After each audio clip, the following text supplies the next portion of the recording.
Sur le naufrage d'un traversier au large de la Corée du Sud. Sylvain, le bilan s'est alourdi. On parle de 120 morts et 180 disparus. Oui, c'est les derniers bilans là, officiels et il va augmenter assurément parce que les recherches se poursuivent toujours dans cette épave renversée, tout près donc au large en fait de la Corée du Sud. Et chaque fois, les bateaux qui reviennent du large au quai, au port, c'est toujours avec le même résultat. Ils apportent des corps.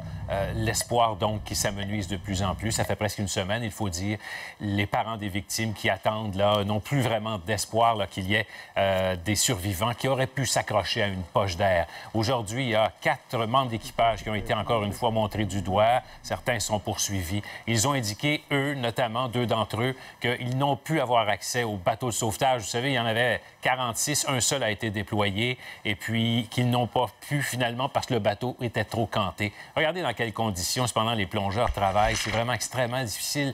On ne voit à peine plus loin qu'une dizaine, une quinzaine, voire une vingtaine tout au plus de centimètres.